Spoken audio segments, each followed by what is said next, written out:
Agriculture ચેનલમાં આપનું સ્વાગત છે ને હું છું રાજેશભાઈ. તો ખેડૂત મિત્રો, ઘણા જ સમયથી આપણે મળી રહ્યા છીએ, કારણ કે ઉનાળાનો સમય હતો અને ખેતીમાં કોઈ મહત્ત્વનું વધારે હોય નહીં ખેતી કામ કરવા સિવાય, કારણ કે ઉનાળુ પિત્તનું કોઈ મોલનું વાવેતર પણ નહોતું અને જમીન દાંતી મારી અને તપવા દીધી હતી આજ દિવસ સુધી. અને હવે આપણે સમય આવી ગયો છે સાહ નાખવાનો અને ખેતી કામ કમ્પ્લીટ કરવાનો. તો આજે અમે સાહ નાખી રહ્યા છીએ અને કઈ રીતના સાહ છે, કેટલાની જાળી છે એ પણ બતાવશું અને શું વાવવાના છે એ પણ બતાવશું. તો મિત્રો, આપણે ઘણા જ સમયથી મળ્યા છીએ અને હવે પાછા આપણે રેગ્યુલર વિડીયા ચાલુ કરીશું. ખેતી કામમાં કઈ રીતનું ખેતી કામ આપણે કરીએ છીએ અને કાંઈક માહિતી અને માર્ગદર્શન મળે એના માટે હવે વિડીયો બનાવશું કે આપણે સાહ નાખ્યા પછી આપણે શું કામગીરી આગળ કરવી અને કઈ રીતનું કરવું.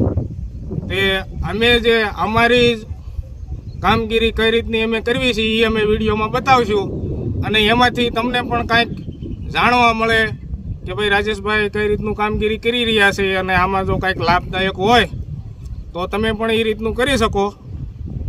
તો આવી રીતના કંઈક માહિતી આપતા રહીશું વિડીયોમાં.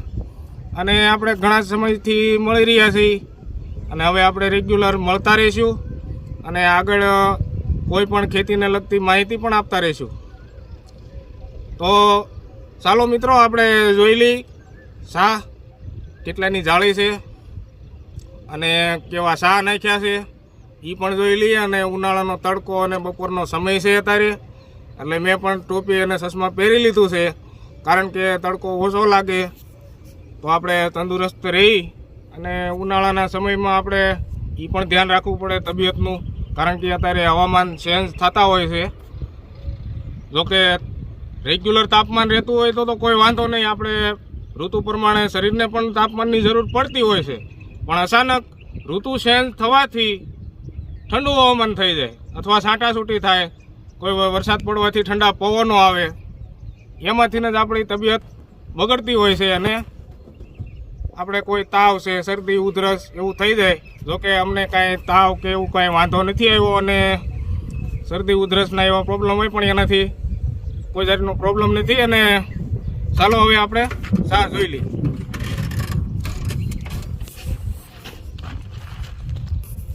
તો મિત્રો, આવી જ રીતના સાહ બ્લોક નંબર 1માં અમે સાહનું કામકાજ કરી રહ્યા છીએ. અને આની પહેલાં દાંતી આંકી હતી, જે આપણે અમારે 7 દાંતાની દાંતી છે. ઘણા જ મિત્રોને 9 દાંતાની હોય છે, પણ અમારે ટ્રેક્ટર નાના હોર્સ પાવરના છે, 35 હોર્સ પાવરના, એટલે અમે 7 દાંતાની દાંતી રાખવી છીએ. અને એ દાંતી આપણે જે સાહ નાખવી છીએ તે પૂર્વ પશ્ચિમ એટલે કે ઉગમણું આથમણું એમ સાહ નાખી રહ્યા છીએ. અને દાંતી હાંકી હતી ઓતર દખણ એટલે કે ઉત્તર અને દક્ષિણ તરફથી, એટલે કે આપણે સાહ નાખવાના હોય એની વિરુદ્ધ દિશામાં દાંતી હાંકવી. જોકે આપણે સાહ સીધા કરવા હોય તો જો જેમ દાંતી હાંકી હોય એમ જ દિશામાં સાહ કરવી તો સાહ સીધા થતા નથી. એટલા માટે આપણે વિરુદ્ધ દિશામાં દાંતી હાંકી હતી. અને દાંતી હાંક્યા પછી આની અંદર રાપ મારી દીધી છે, એટલે દાંતી આપણને નહીં દેખાય. ને આ બાજુમાં તમે જોઈ રહ્યા છો ભૂખરા કલરનું ખેતર લાગે, તો એ ભૂખરા કલરમાં અમે ટાસ પાથર્યો હતો, કારણ કે આ સાઈડ ટાસ નથી, આ સાઈડ ટાસ પાથરેલો તમે જોઈ રહ્યા છો. તે ટાસ પાથરેલો છે તેમાં જમીનમાં થોડોક ઢાળ છે, વધારે નહીં પણ થોડોક, આપણે 2-2.5 ફૂટનો ઢાળ પડે, સામે શેડો અને સામે શેડો. તો જ્યારે વરસાદ પડતો હોય છે અથવા આપણે પાણી પાતા હોઈએ છીએ ત્યારે માટીનું ધોવાણ થતું હોય છે, જે ઝીણી માટી હોય આપણે તેનું ધોવાણ થતું હોય છે. એટલે ધોવાણને અટકાવવા માટે આમાં ટાસ પાથર્યો છે. અને બાકીનામાં જે આપણને આ દેખાય છે ટાસ વગરનું, એમાં આ સાહની અંદર ખાતર, દેશી ખાતર અને ટાસ બે મિક્સમાં સાહની અંદર ભરવાનું છે, એટલે એમાં ટાસ નથી પાથર્યો. જોકે ખાતર આપણે નકરું પ્યોર જો ભરવી છાણિયું ખાતર તો મગફળી વાવવામાં કોઈ મૂંડા અને ફૂગના પ્રોબ્લેમો આવતા હોય છે, એવા રોગ વધારે લાગે છે. એટલે આપણે ખાતરની અંદર પણ ટાસ અડધા કરતાં વધારે મિક્સ કર્યો છે. જેમ કે 10 લારી ખાતર હોય, 10 ટ્રોલી, એની અંદર 12 ટ્રોલી ટાસ મિક્સ કર્યો છે. એટલે કે આપણે કોઈ મૂંડા અને ફૂગનું પ્રમાણ ન હોય અને એમ છતાંય જો લાગે તો આપણે કોઈ ફૂગના અને મૂંડાના બેક્ટેરિયાનો ઉપયોગ કરીશું ચોમાસામાં. જોકે ખેતીની અંદર માહિતી હોવી જોઈએ તો જ આપણને ઉત્પાદન સારું એવું મળે. અને આજ દિવસ આપણે વિડીયો નહોતો બનાવ્યો કારણ કે ખેતી કામ એટલું બધું વધારાનું મહત્ત્વ ન હોય, પણ હવેથી આપણે તો મિત્રો આવી રીતના સાહ સીધા થાય છે. અને આપણે સાહોડિયું જે સાહના હાથી જે દાતા એ પણ બતાવી દઈએ ને કેટલાની જાળી છે એ પણ ટેપ લઈ અને માપીને જ બતાવી દઈએ. ઘણા જ મિત્રો ફોન કરીને પૂછે છે કે ભાઈ 26ના સાહ કેમ નાખવા અને કઈ રીતના ટ્રેક્ટર હાંકવું. તો ચાલો મિત્રો બધું જ બતાવી દઈએ. તમે જે હાથી જોઈ રહ્યા છો, હાથીનું સેન્ટર કેટલા ઇંચના સાહ થાય છે, આપણે મગફળીમાં સાહ એક સાહથી બીજા સાહ લગીનું અંતર કેટલું છે એ પણ બતાવી દઈ. તો મિત્રો આજે તમે જોઈ રહ્યા છો એક દાંતેથી બીજા દાંતા સુધીમાં 26 ઇંચ એટલે કે 26ની જાળી થાય. પછી એ જ દાંતેથી બીજા દાંતા સુધીમાં તમે જોઈ શકો છો આ 26 ઇંચ એટલે આને કહેવાય છે 26ની જાળી. અને બારોબારના દાંતાનું સેન્ટર આપણે જોઈ લઈએ કે એક દાંતેથી વચમાં બીજો દાંતો મૂકી અને બહારના દાંતા બે એનું સેન્ટર જોઈ લઈએ તો એનું સેન્ટર છે 52 ઇંચ. તો હવે આવું હાથી છે અને આવી રીતના દાંતા ચડાવ્યા છે અને આ થાય છે આપણે 26ની જાળીએ સાહ. હવે આપણે ટ્રેક્ટરનું સેન્ટર જોઈ લઈએ કારણ કે ટ્રેક્ટરનું વધારે મહત્ત્વ હોય છે કે આપણે સાહનું હાથી હાંકવી, પણ ટ્રેક્ટરમાં પછી ટાયર કઈ દિશામાં સાહની અંદર હાંકવું એ પણ આપણે મહત્ત્વનું જોવાનું હોય છે. તો આપણે હાથીમાં જે બારોબારનું શેડાના દાંતાનું જે સેન્ટર 52 ઇંચનું થયું તો ટ્રેક્ટરના ટાયર બંને ટાયરનું સેન્ટર ટાયરની વસોવસ 52 ઇંચનું થાય છે. તો આપણે હાથી અને ટ્રેક્ટરના ટાયરનું સેન્ટર બંને કમ્પ્લીટ સેન્ટલમેન્ટ થાય છે એટલે કે સાહ નાખવામાં સરળતા રહેશે. હવે આ જે સાહ તમે જોઈ રહ્યા છો આ સાહની અંદર આપણે જો 28ની જાળીએ સાહ નાખતા હોય તો સેજ બાજુમાં ટાયર હાંકવું પડે આપણે, અને 30ની જાળીએ સાહ નાખતા હોય તો આપણે જે સાહની પાળી છે ત્યાં ટાયર હાંકવું પડે છે. તો જ આપણે કમ્પ્લીટ ત્રણેય સાહનું સેન્ટર મેન અને સેન્ટર સરખું થાય. તો આપણે કઈ રીતનું ટ્રેક્ટર હાલે છે આપણે આમાં સાહની વસોવસ ટાયર હાંકવી છે કારણ કે શેડાના દાંતાનું સેન્ટર 52 ઇંચ અને ટાયરનું પણ 52 ઇંચ છે.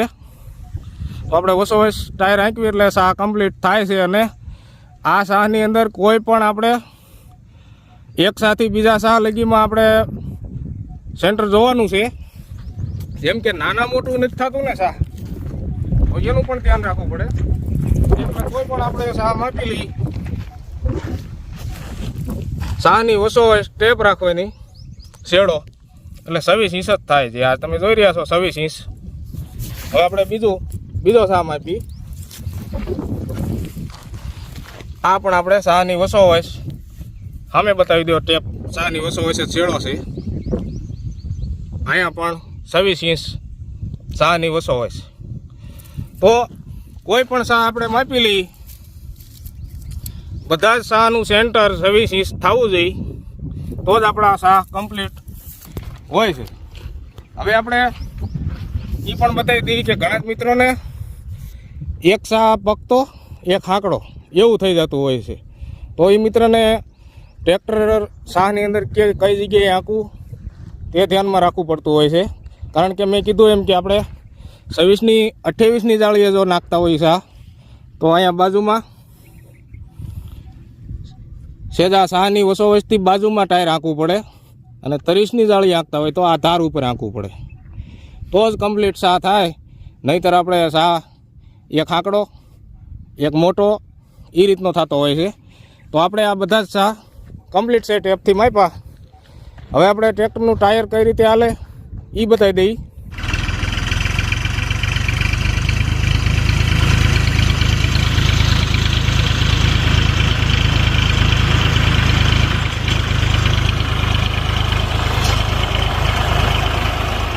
આવી જ રીતનું ટ્રેક્ટર હાંકવાનું હોય છે આપણે સાહ નાખવામાં.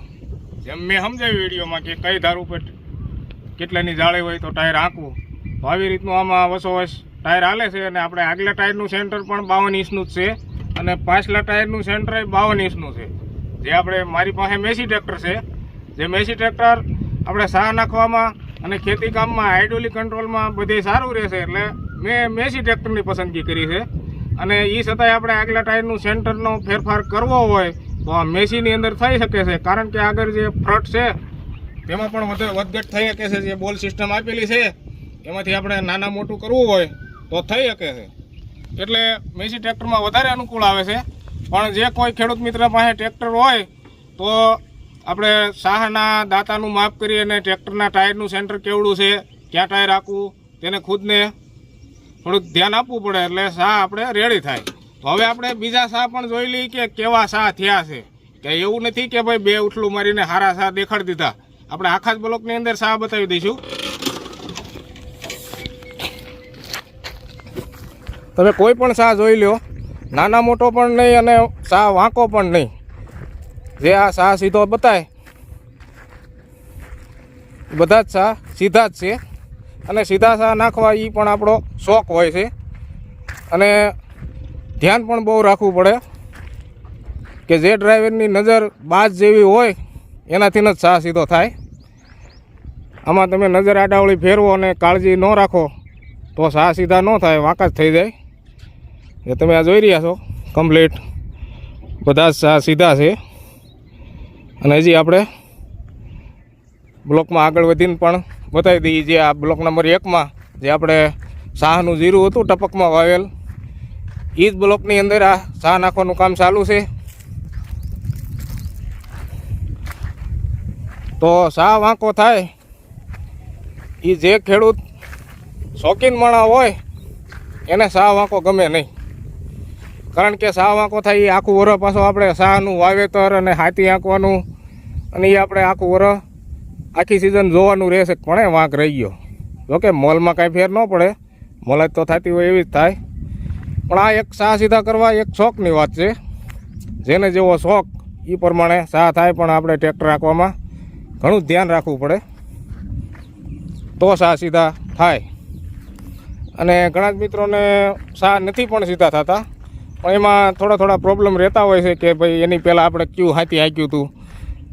જે દિશામાં આપણે સાહ નાખવાના હોય એ દિશામાં બીજું હાથી હાંક્યું હોય તો સાહ સીધા ન થાય. કારણ કે ધડામાં બીજું હાથી જે હાલેલું હોય એમાં જ આપણે આ સાહનો દાંતો સળવા કરે. એટલે કારણ કે બીજા હાથી તો આટલા બધા પરફેક્ટ સીધા ન હાંક્યા હોય. એટલે સાહ આપણે સીધો કરવો હોય તો સાહની વિરુદ્ધ દિશામાં આડું કોઈ પણ આપણે હાથી હાંકવાનું રાપ છે, દાંતી છે. તો તમે જોઈ રહ્યા છો બધા જ સાહ સીધા છે. અને આ છે અમારી વાડી. ઉનાળાનું પાણી બિલકુલ છે નહીં. આમે તમે ઘાસ જોઈ રહ્યા છો એ પણ પીતું નથી. ખાલી કુંડિયું ભરાય એટલું જ પાણી છે. તો હવે જ્યારે વરસાદ પડે ત્યારે જ આપણા આમાં ખેતી કામમાં બધું કામગીરી આગળ વધે. પણ અત્યારે ઉનાળાની શું કામગીરી કરવી, જેમાં હું મહત્ત્વનું ધ્યાન રાખવું એ વિડીયોમાં બતાવતા રહીશું. અને હવે અમે સાહ નાખવાનું ચાલુ કરીએ છીએ. આપણે વિડીયો પૂરો કરવાનું આગળ બોલશું. ત્યાં સુધી વિડીયોમાં બન્યા રહેજો.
આ છે અમારી સા નાખવાની કામગીરી અને આવી રીતનું ટ્રેક્ટર હાલે છે સામાં અને સરળતાથી 26 ઇંચના સા નખાય છે.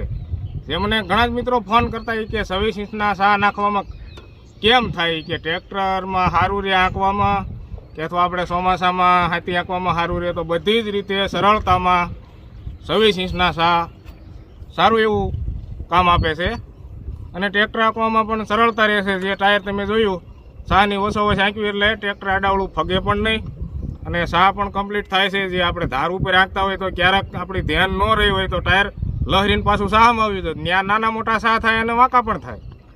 તો 26 ઇંચના સા ખૂબ અનુકૂળ છે અને ઉતારામાં પણ અનુકૂળ છે. ને આ વર્ષે અમે વાવવાના છે મગફળી બધી અને ગિરનાર 4 વાવવાની છે એટલે આપણે 26ના સા નાખ્યા છે. અને હજી આગળ આપણે શું કામગીરી કરીશું ખેતીની અંદર કે આની અંદર ખાતર ભરીને ખાતરને સાની અંદર કઈ રીતનું મિક્સ કરવું જેનાથી આપણે મૂંડા ફૂગના પ્રોબ્લેમ ઓછા થાય અને આગળની કામગીરી કોઈ રાપ આંકવાની કે એંધાણ સા ના કરવાની એ પણ આગલા વિડીયોમાં નવા વિડીયોમાં આવશું અને માહિતી આપતા રહીશું. તો હવે મળશું નવા વિડીયોમાં. તો આપણે વિડીયો પૂરો કરી જેમ આપણે ખેડૂતનો નારો લગાવીને એમ જ આપણે વિડીયો પૂરો કરવાનો છે. તો બધાને જય શ્રી રામ, જય જવાન, જય કિસાન.